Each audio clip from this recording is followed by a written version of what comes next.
Now let's design for checking account as a subclass of a bank account. The common things are taken care so we can use inherited feature. So stop debugger and go back to Explorer, checking account.h. So pragma once we are going to use a bank account as a superclass. So class checking account colon public bank account. So we are designing checking account as a subclass of bank account, private public. So here, as you declare something as a member variables or functions, that becomes in addition to what is already defined. So in checking account, we need to take care of a monthly transaction fee based on the number of transactions. So to be a checking account, we need to know how many transactions this account has made per month. So let's say it's a number of transactions. Number of transactions. So transaction means either deposit or withdraw is a definition of a transition. And then we need to know the maximum transactions, free transactions per month allowed. So it could be so max free transactions. So we need to know this one. Suppose this is 5 transactions per month is free, and this property is for all checking account objects. So not just the one, this is specific, it's for all, which means it's the class-wide property, so you can define as a static. Static means it does not belong to each member, but it's just for everybody. And then let's define as a constant. It's not a variable, it's just a constant things.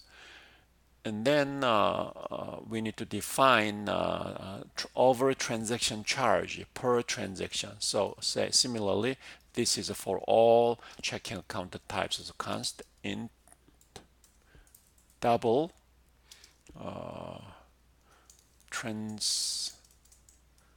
transaction fee, which is 50 cents.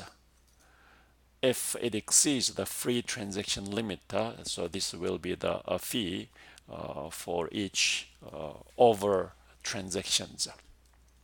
Then checking account, the default constructor, checking account with a balance is there. And then the deposit, as we make a deposit into checking account, we need to count the transactions. So the one defined in bank account, the deposit is simply add amount, but in checking account, we cannot use this deposit behavior as is. We need to revise that, add more features. In addition to make a deposit, like this, we need to count transactions. So if we want to revise the behavior of a superclass, we need to do a function overriding. Overriding means the same function exactly like this, return type parameter exactly like this, one in superclass, the other in subclass. That's called the function overriding. Overloading is same name with a different parameter, so we are not doing function overloading, we are doing function overriding, since we cannot use the one in the parent class as is. And also withdraw, as we make withdraw from checking account, we need to update the transaction count, so we need to update the behavior of that. Also, if you want, you may have a cat and number of transactions you want to read. And then at the end of month, now in bank account defined at end of the month, but it does not know what to do. So now in checking account we know what to do. So since we need to revise the behavior of end of month function in superclass, we need to define function overriding so that we can revise the behavior of that. So let's implement checking account functions.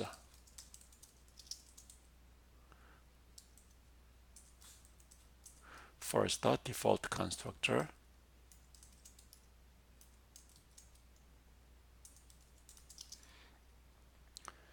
In checking account, default constructor, we are going to set the balance 0, but checking account does not have a direct access to the member balance in superclass because it's private, but superclass constructor can take care of that. So you can, among the initializer list, you can call superclass constructor like this.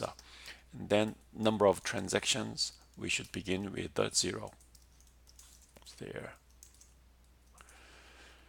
You cannot call superclass constructor from body inside the body of the function, though. But the only exception is in the initializer list, you can call it. Similarly, checking account with balance now provided, then we can call superclass constructor which takes a balance, then number of transactions 0. This is balance. We can use a full spelling because there's no name conflict though. And then another one is a simple one is get transaction count. So let's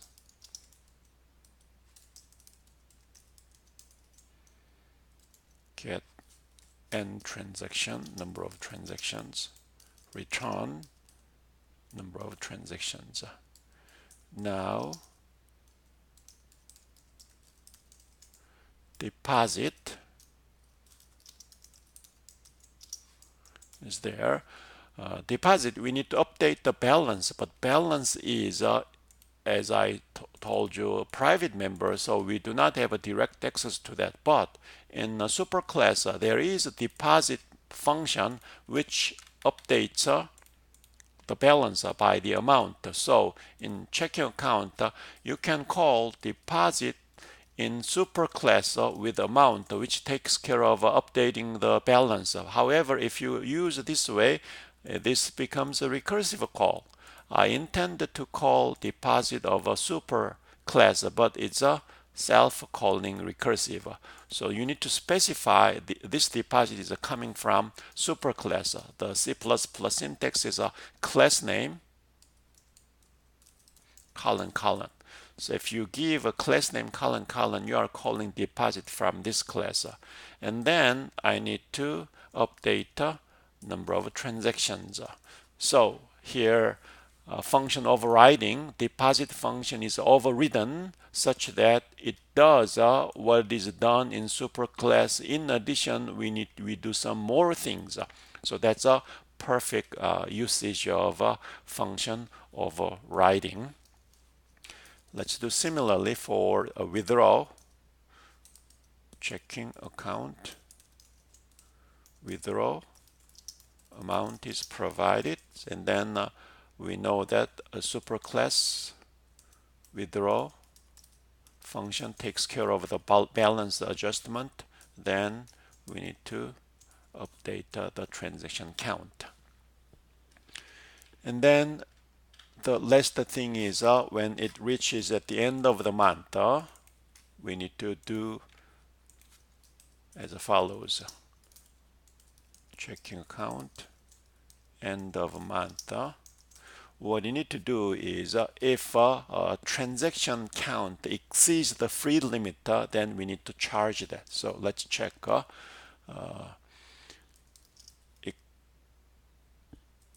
excess trans count is number of transactions minus max free transaction. So if excess trans is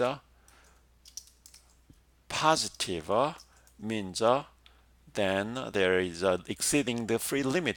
So we need to calculate the fee, that is excess something messed up, excess transfer times transaction fee per transaction, and then this should be withdrawn from the balance. So you can call bank account, withdraw this fee, then the fee is applied. So it is end of the month, everything is taken care. Now I need to reset the transaction count. So that's a checking account end of month property. So let's test this briefly in main function. Now I need to include checking account class, checking account C1 with a balance. Now if I do C1 deposit, withdraw $10, 6 times,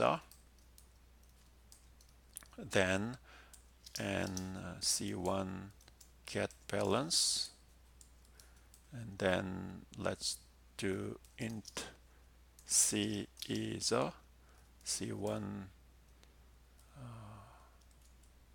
get number of transactions call, and then let's do C1 end of month, and then let's check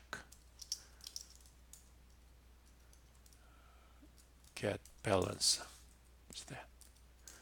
So let's test this program, compile. There's error because in the maker file I did not add the checking account yet. Checking account.o should be added. Checking account.o by compiling CPP. Checking account.h is included. Also bank account.h is included. Compile only CPP. Now ready to compile, and then there is in class initializer for the member constable is so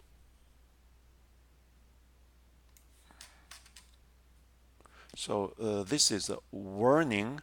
That is a new feature allowed, but in all the C++, static member initialization should be done something like this. So let me do in old-fashioned way so that it's compatible with other compiler as well.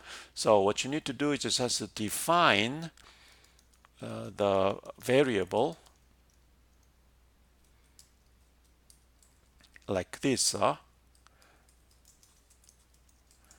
Define member variable as static, and then in .cpp you need to give initialization or a declaration again. So what you need to do is here it's a static int max free trans. So let me copy int max those ones, and then what you need to do is put this one and then give initialization, but this variable belongs to checking account class. So that's how you need to declare a static member. Static member is declared here. Also, you need to define it again in .cp with the initial value. So let's do same thing for transaction fee. Copy this one. Paste the transaction fee is 0.5, and then we need to give the class where this variable belongs as static member. So that's this is all the fashioned way of declaring static members. New C++ allows direct initialization though, but for compiler compatibility, backwards compatibility, this may be a better choice. So let's compile again. All works fine. In main, let's do breakpoint here and start. Continue to the next breakpoint. Now this is a C1 and the bank account there. So step over. C1 balance is 100, which belongs to superclass bank account though. Withdraw.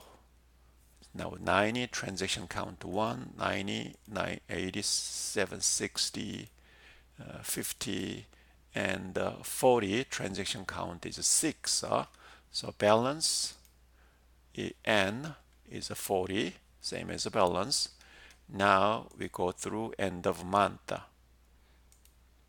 Then balance is reduced 39.5 because the transaction exceed 5. It was 6, so 0.5 is a charge, and then balance is 30.9.